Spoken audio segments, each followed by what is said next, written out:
Planes hitting buildings, trains derailing, the killing people, food shortages, gas prices, shootings,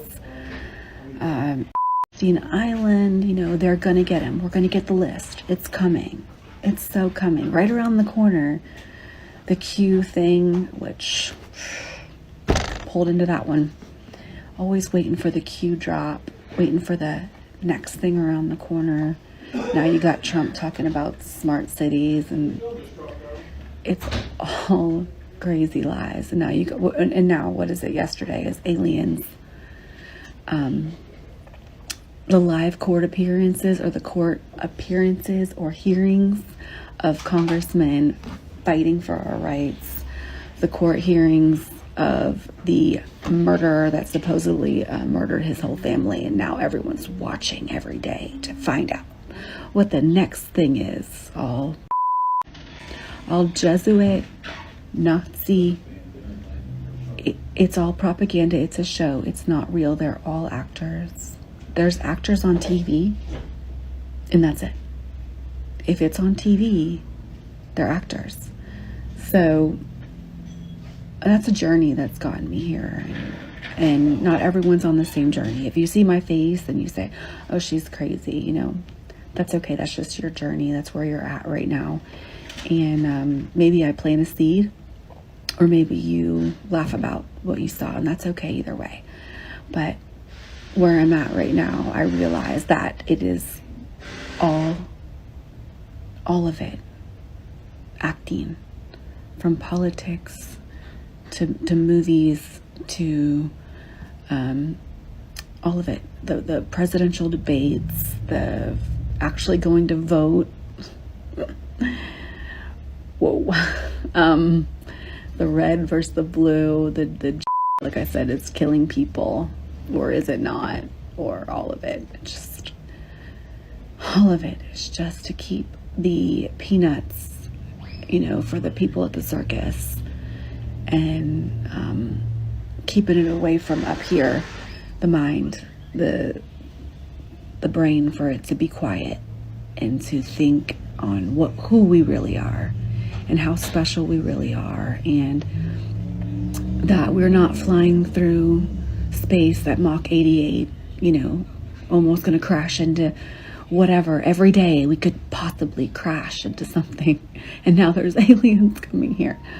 It's so beautiful and calm when you find the truth, and I hope y'all get here. And if you're already here, what's up? This was around 8 this morning. The full moon is on this side while the sun is directly on the opposite side. This could never happen on a globe Earth, and the sun and the moon are rotating. So I'm definitely like a flat earther or something. Whether it's flat, whether it's concave, I just know it's not a globe. It's 100% not a sphere. And I have no intentions on trying to convince somebody either way on this post right, because it took me years to really realize it. I just have a simple question that I think most people can answer, especially Americans. Knowing the way this country has operated throughout history, the way it has consistently lied to the citizens of this country, from lies like the towers, JFK, crack in the ghetto. I mean, of all the things we know that they've lied about, and a million things that we don't know that they lied about, I think we can agree on one thing. When the elite strike gold, they keep it to themselves. Why would they tell us about outer space? They don't even teach us how to do taxes. Like, come on, yo. Common sense. How would this happen on a globe? Just off the coast of Japan, they've just found 7,000 new islands. Not 50, not 100, but 7,000 islands. I thought we were meant to have satellites that caught every bit of the globe. Unless satellites are fake. In 1964, NASA was sending balloon satellites up. But what I found more suspicious is that NASA are still the biggest consumer of helium in the world. NASA's logo literally has a serpent's tongue running through it. NASA in Hebrew means beguiled. So let's look at what beguiled means.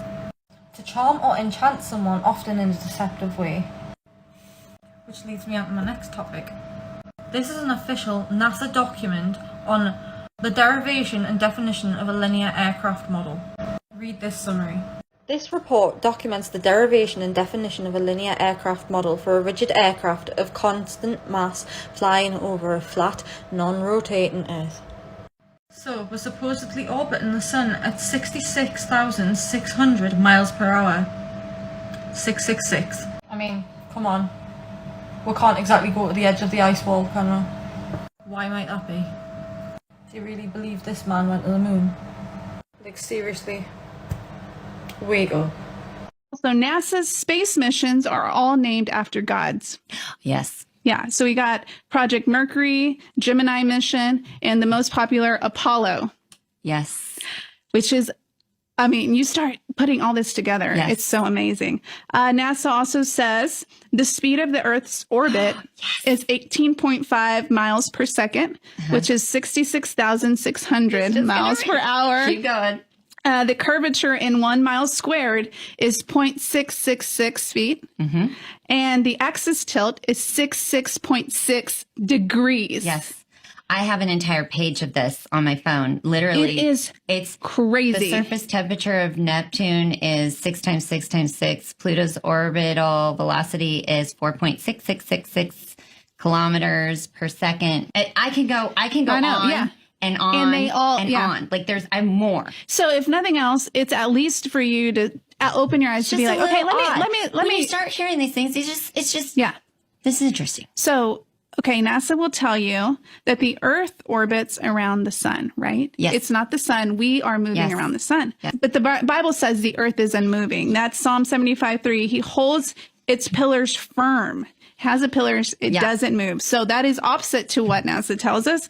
NASA tells us that we move around the sun. Yeah. Yet Joshua stopped the sun and the moon. Yes. He didn't stop Earth. Yes. And so it is actually the opposite of what NASA tells us. And you have Hezekiah in the story of the sundial going backwards 10 degrees. The sun going backwards, right? And the dial, and even in Genesis, we want to keep going back to Genesis. Where do you see God spin the earth and send it into orbit around something that's not actually there, not even made for 4 days? Right. Because he doesn't make the sun until 4 days later in the creation account.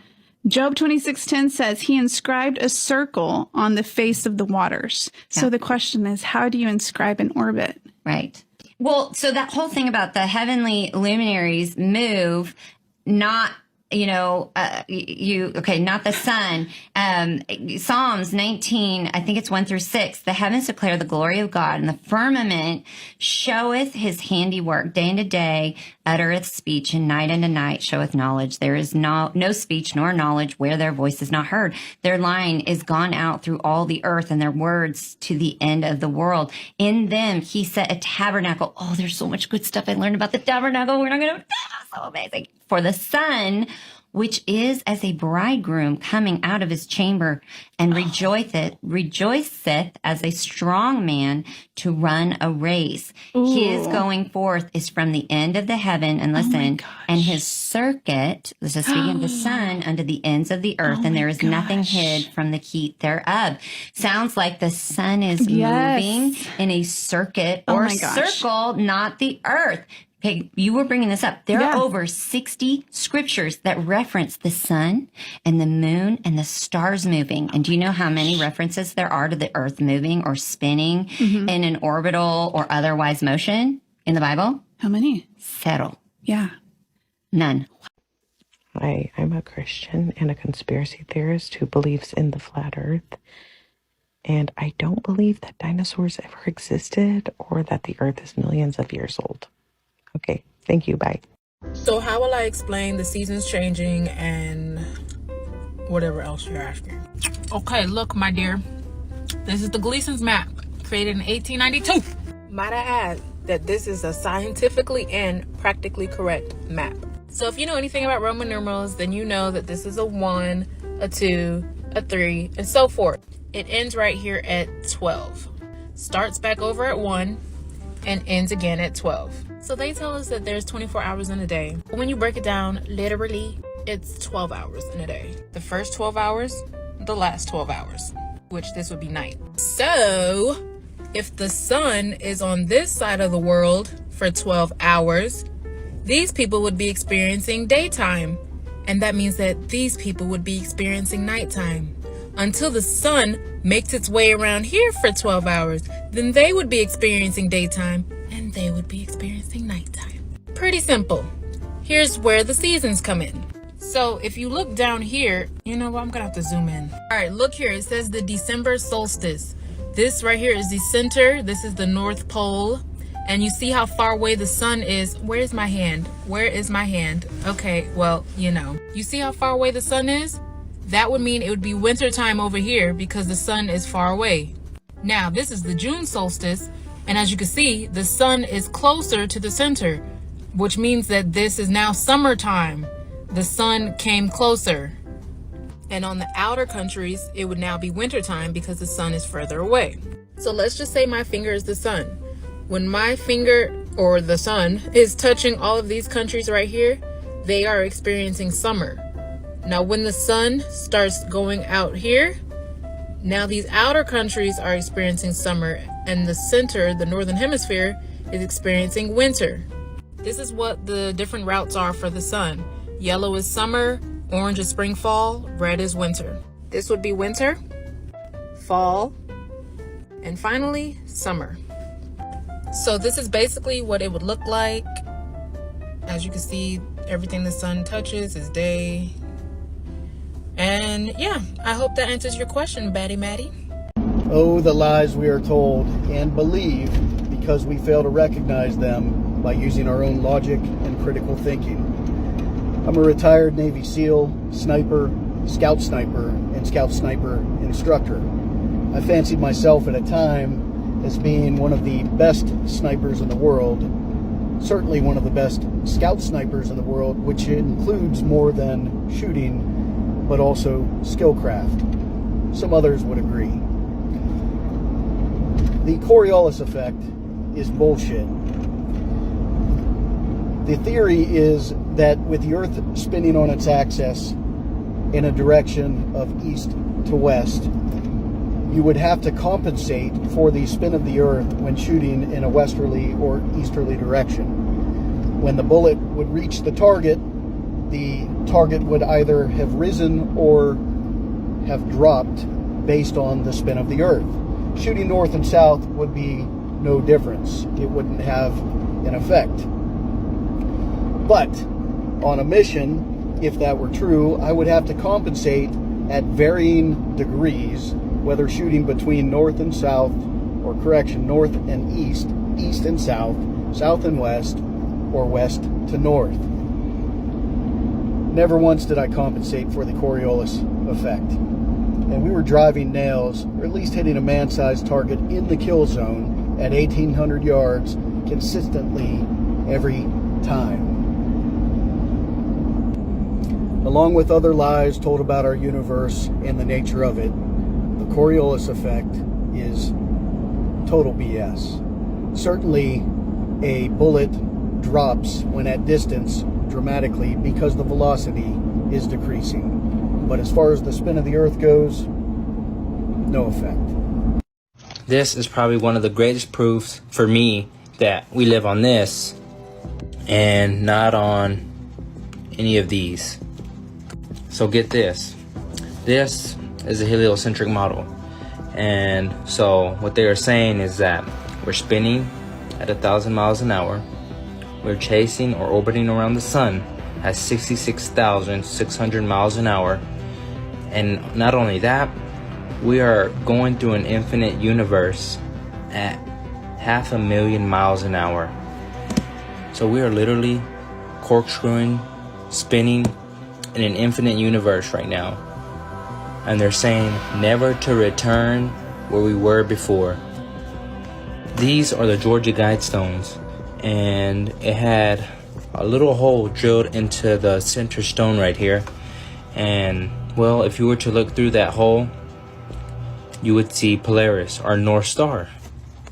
So my question is, how could we be traveling in all these different directions, traveling infinite distances, and that star remains in that hole? Like, seriously, guys, there's no way, absolutely no way that star would be in that hole for one day. If we're doing all those speeds, doing all this commotion, let alone 40 years. And also, it's kind of weird how these stars just rotate around Polaris or rotate around us. But anyways, if you were to look through the Georgia Guidestones, you would see that little star right there that never moves. It stays right in the same exact spot every single day and every single night. Let's just see what Mr. Einstein has to say here. Since then, I have come to believe that the motion of the earth cannot be detected by any optical experiment. But if you guys didn't know, this is how compasses work, and all compasses point north. But like and follow. If you're not already following me, please follow. I'm putting out videos every day. Send this to somebody. But yeah, the word needs to get out, man, that we're not doing all this crazy crap that they're saying that we're doing. We're not doing that.